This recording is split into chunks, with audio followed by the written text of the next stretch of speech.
onto the cloud. So now we are all yours for your presence this morning. Thank you very much, Dr. Maya. And I'm very happy to be here with all of you. I have been really enjoying and learning a lot from the reflection and the preparation for this series of talks. I'm curious. Is my voice coming across okay? Yes, you're fine. Okay, because I am aware. But I think somebody needs to tell Sandra that whatever she's doing, yeah. Sandra, are you okay? Let's leave it. Just go ahead. Okay. So at least those of us on Zoom can hear.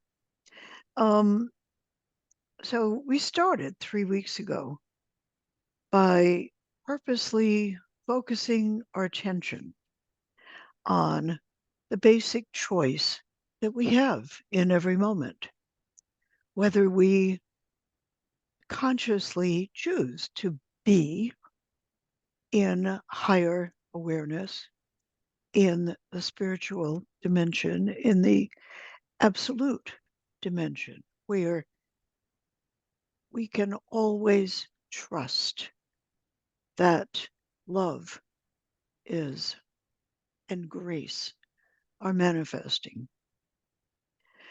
And deciding to release what seems to be happening to us in the physical dimension, where we've gained access by deciding to enter a physical body and to live a human lifetime on Earth. And what I've been becoming aware of as we have gone through this sequence of remembering who and what we be, and then practicing aligning with higher feelings, with love and acceptance and joy, the higher vibrations. And then, as we said last week, allowing and in faith, realizing that we can allow. We don't need to resist because in our awareness, in the fourth dimension or higher, probably the fourth dimension most of the time for most of us, because human life is a push and pull most of the time between expecting the unexpected, being prepared for, and dealing with making decisions about how to cope with things that happen, that seem to happen, and that we don't seem to really have good answers for a lot of the time. And when we decide, wait a minute, I don't want to be here, I don't want to be feeling this, realizing that, okay, I can choose in this moment to raise, to align with a higher vibration.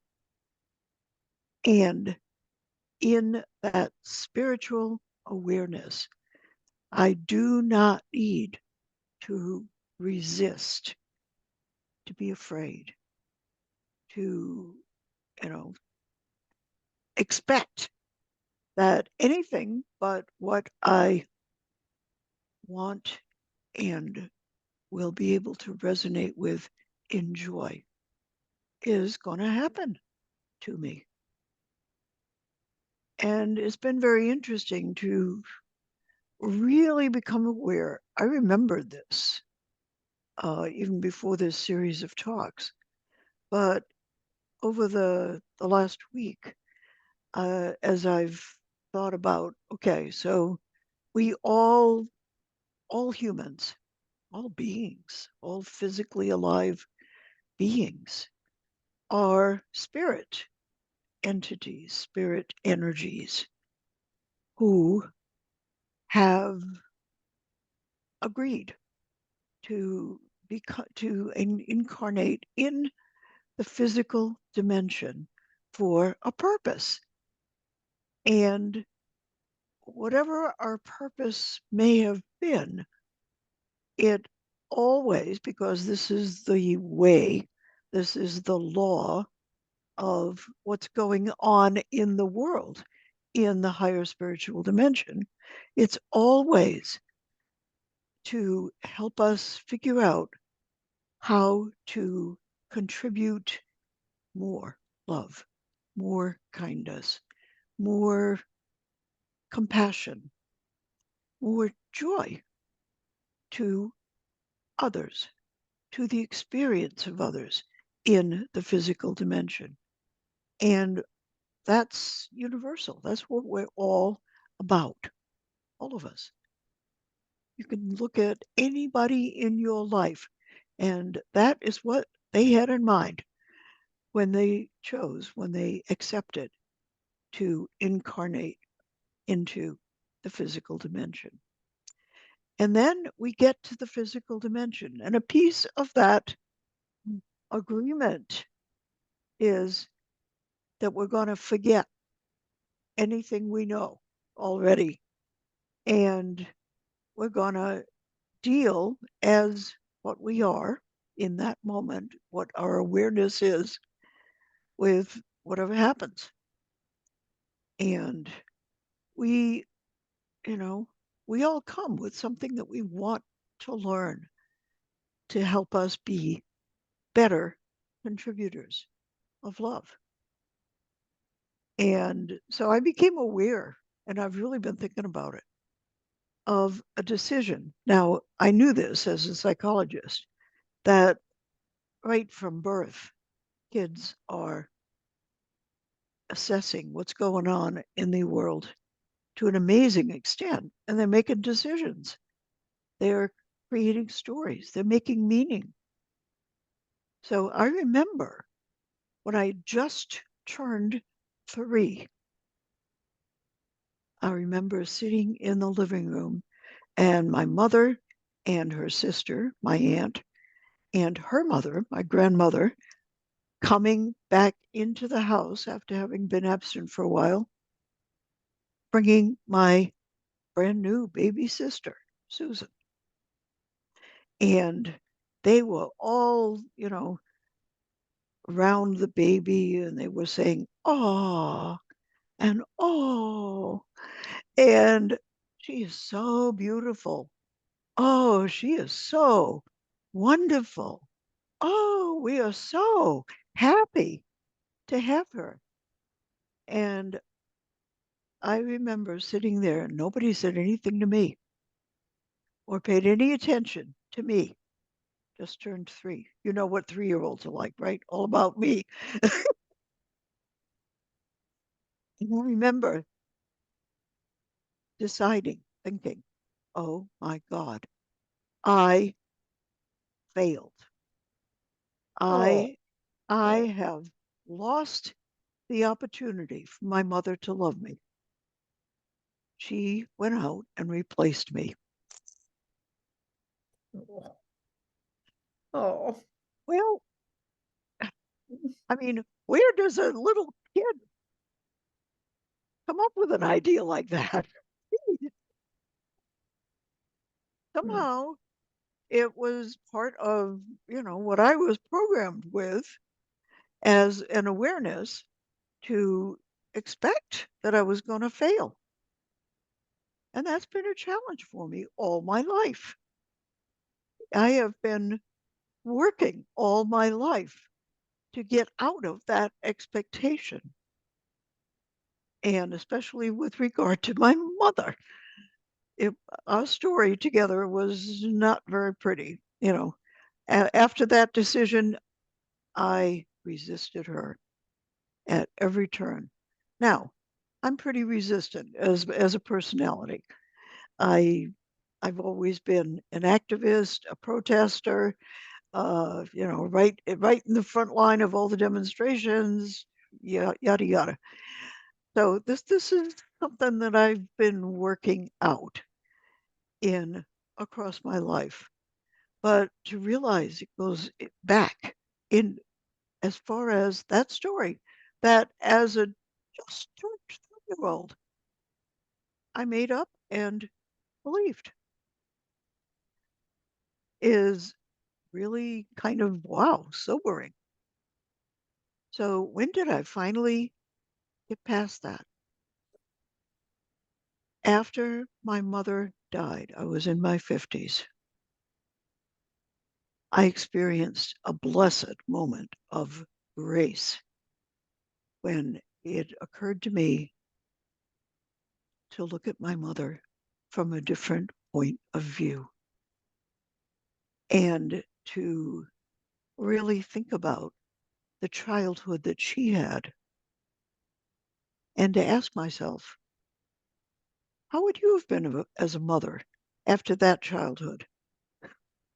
And I don't know, but I don't think I would have been a very good one, a very compassionate one, or a very helping one, very aware outside myself.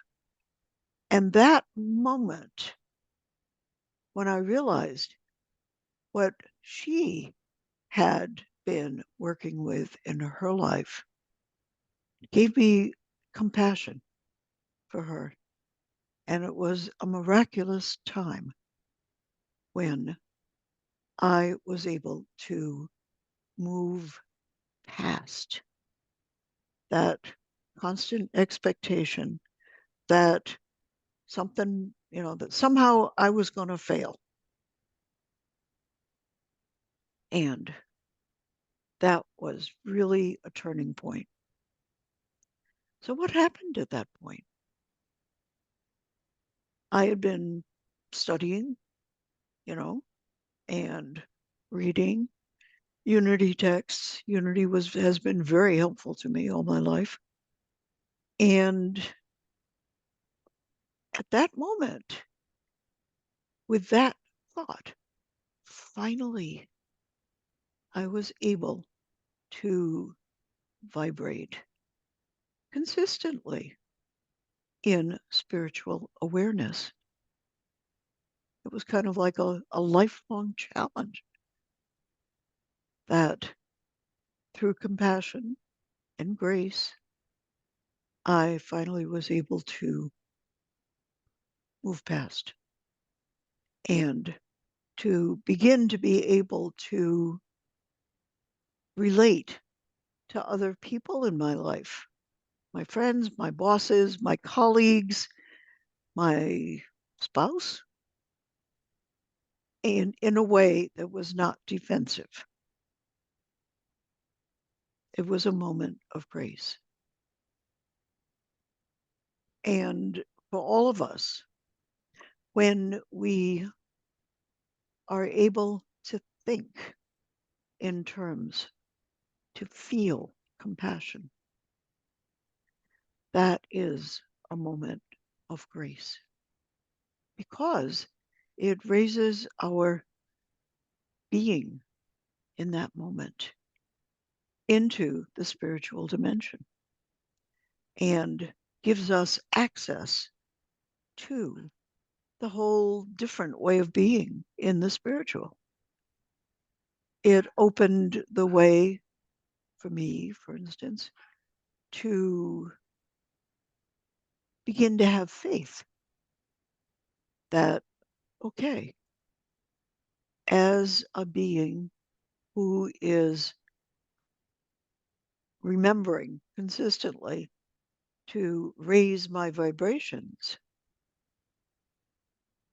I can know that I don't need to resist whatever happens, that it's all going to work out for the best. So it's it's a whole different way of living, really.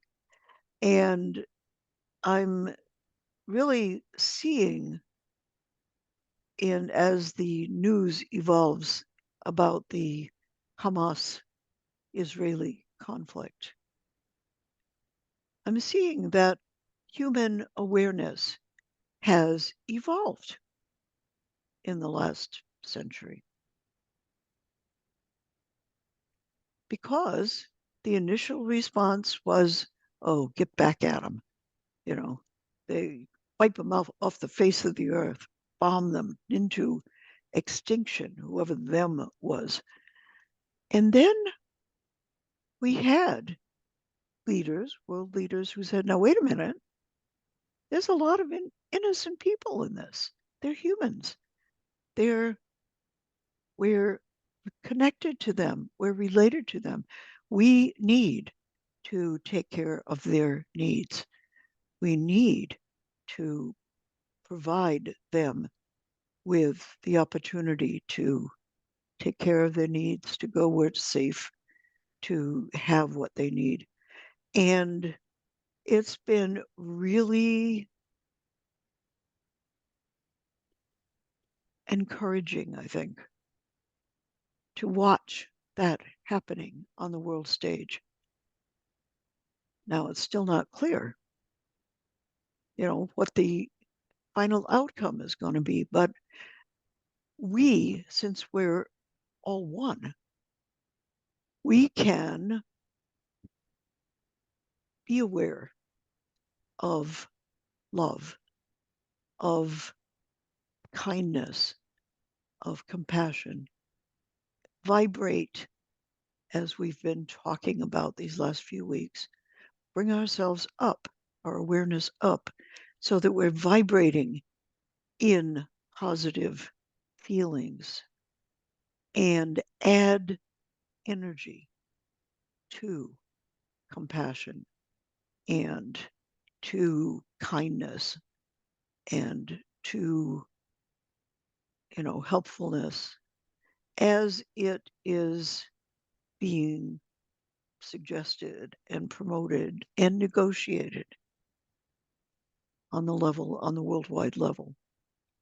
We can play a role in spirit, in the spiritual dimension, in helping this situation to evolve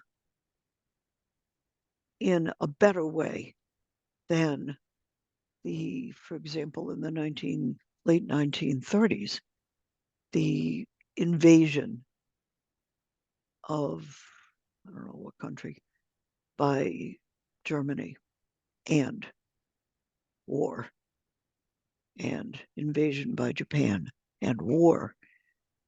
That was the automatic response at that point. And there has been an evolution in human consciousness and ability to raise our level of awareness. I was watching a program on television last night that was amazingly, surprisingly beautiful and spiritual. It didn't call itself spiritual, but it was a program about First Nation people in North America, the newest generation of musicians and artists and performers in that community who, became tired of always being stepped on and erased and not seen. And they decided we're going to be fully who we are. And they created a fictitious entity that they invited everybody to belong to. And it's called hallucination. 2 words. And the spirit, the awareness of it, that we are who our people are, fully, openly, and lovingly with everybody. it was an amazing spiritual experience to watch and to listen to the performers who are both U.S. and Canadian, talking about what they were doing and the oneness and the strength and the courage to say, okay, we are not fighting against anybody. We're not resisting anybody. We open this seal, this nation to everybody who wants to come and be fully themselves. It was beautiful. It was really, I was totally surprised. TV programs aren't usually uplifting, but wow, another example of human consciousness evolving into greater love, greater acceptance. And the final disposition in the series after being, aligning, allowing is attracting. And that's what these people are doing. They are attracting whoever feels drawn to their self-expression as indigenous peoples. And it's really, it's a whole new level of expression and of togetherness and of, consciously being who we are in our essential goodness and consciously attracting others to join us where we want to be. It's the total opposite of the resistance and the negativity of my first experience that I remember at age 3, which was all about resisting. And it's a sequence.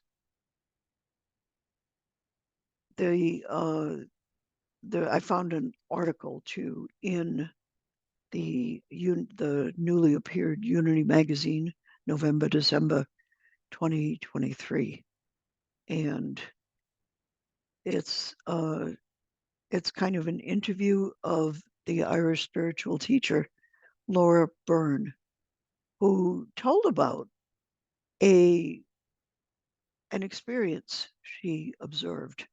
She was walking down the street, and on the other side, there were a bunch of 14, 15-year-old teenagers fooling around. Except that 4 of the 5 boys in the group were hitting and pushing and saying nasty things to the 5th guy. And the 5th guy ended up determining how the whole thing came out. He was totally accepting. I mean, he must have been a really unusual young teen. He was loving those other guys so deeply, smiling at them gloriously and saying wonderful things to them. And Lorna said it was very interesting. All of a sudden, those 4 guys stopped. They stepped back and they totally changed the tune of what they were saying. And they started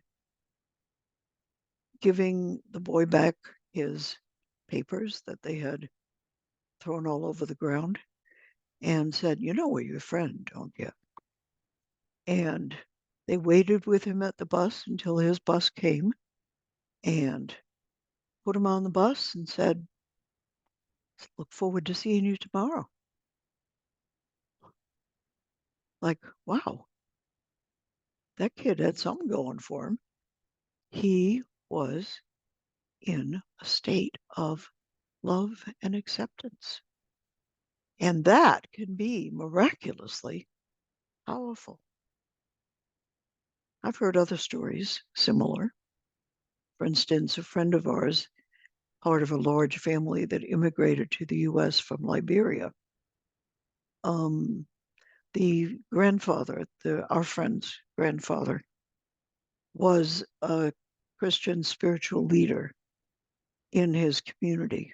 And, all religion was against the law at the time. And his community, this big family, met every week to pray.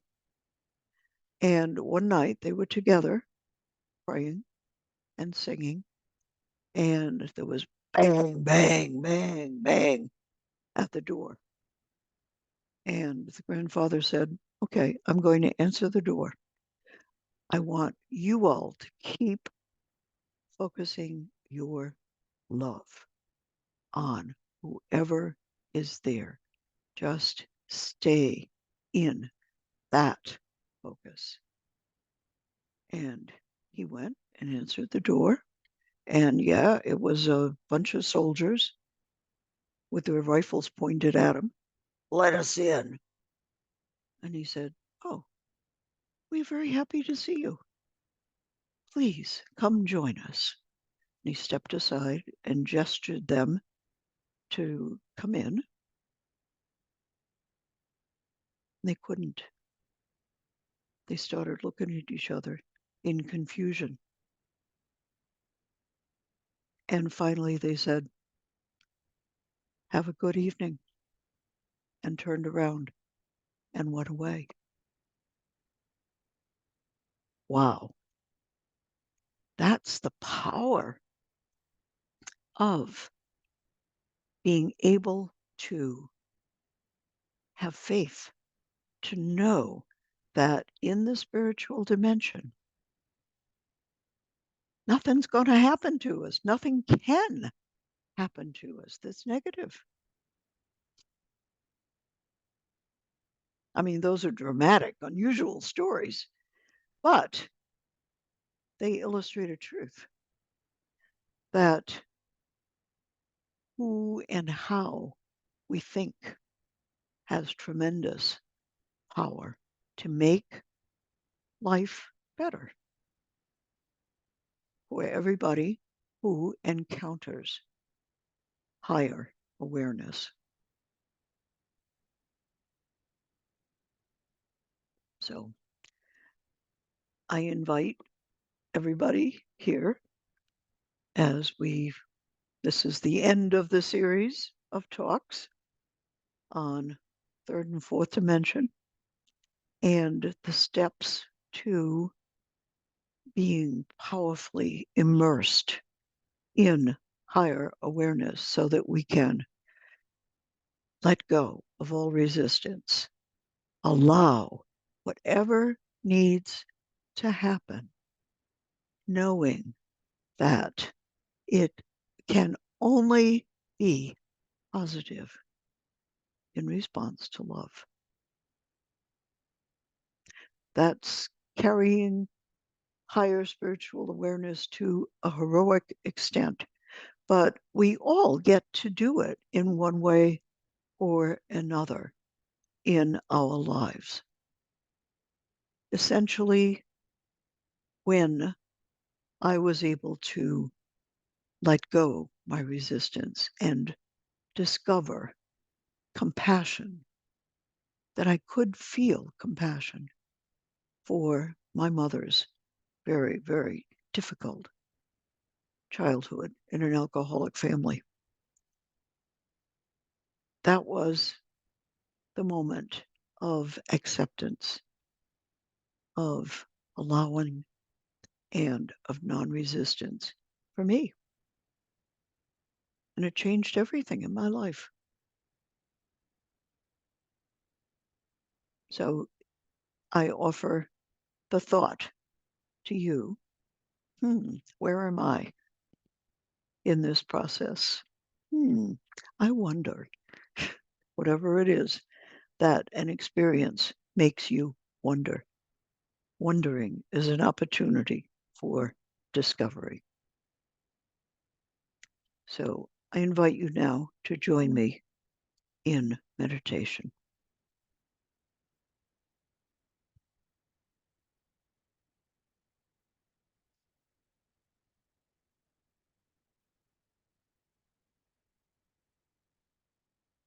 Go within and welcome the silence there as we all relax, slow our breathing,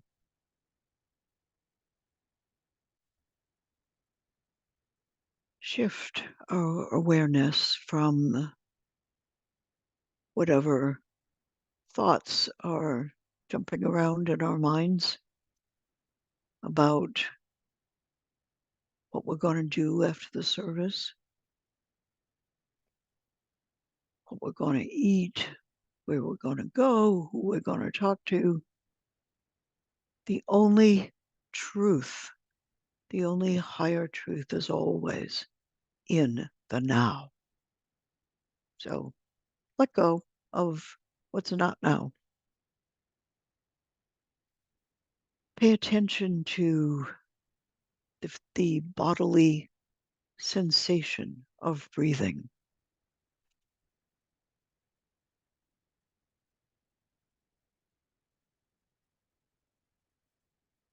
Knowing that breathing is such an affirmation of life, a claiming of life, a sharing of life.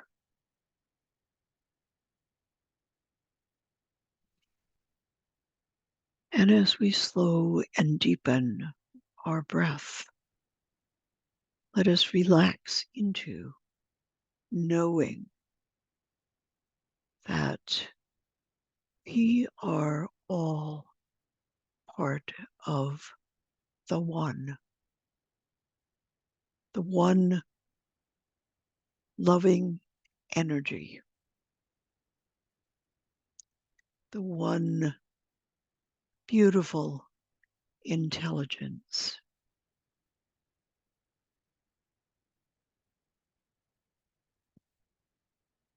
the one creation that gave us the incredible physical diversity of experience.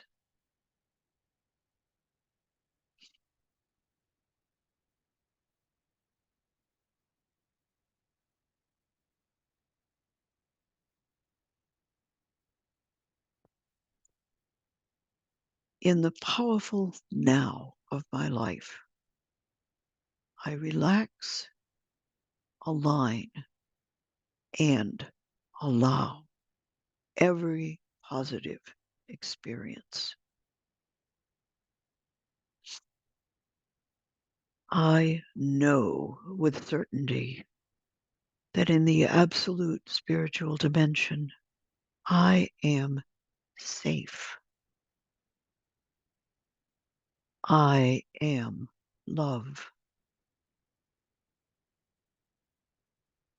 I am loved. I am always supported with everything I might need to thrive and grow and enjoy.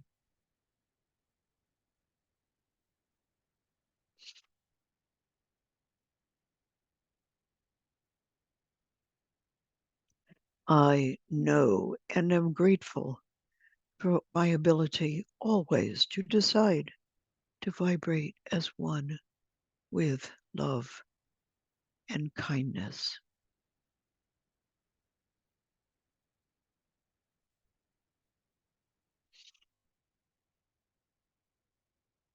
I am grateful for this opportunity and every other opportunity to relax and go within to my inner silence,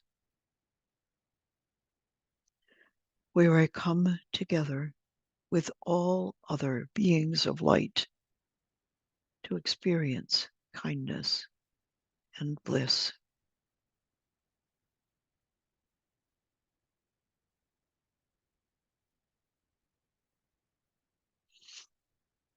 I am grateful to understand that by vibrating as one with love, kindness, and being of service, I can continue to grow into clearer awareness so that I can attract my evolving spiritual awareness and experiences as part of expressing my inner divinity.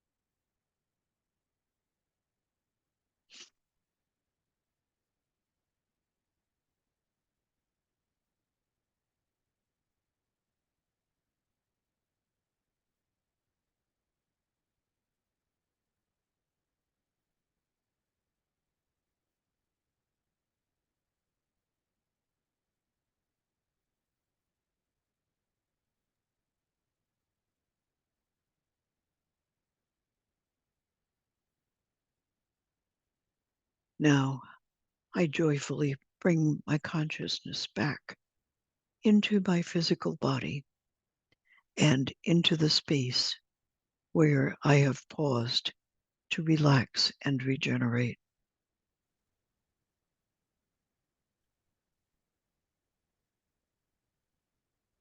I prepare to leave this morning's ceremony carrying with me the joy of higher awareness and sharing it with as many people as I meet this afternoon and evening.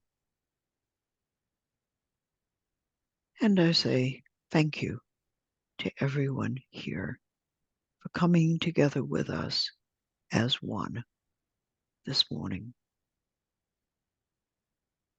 And so it is. And I just wanted to invite anyone who feels drawn to continue exploring higher dimension awareness to jump on to the class that I started teaching yesterday afternoon on Metaphysics 4. We're talking about the fourth dimension. And it just kind of flows right from this series of talks. So you're invited. It was recorded yesterday, so you can listen to the recording and join us next Saturday. And we'll be meeting Saturdays at 2:30 p.m. until December 2nd. Thank you very much.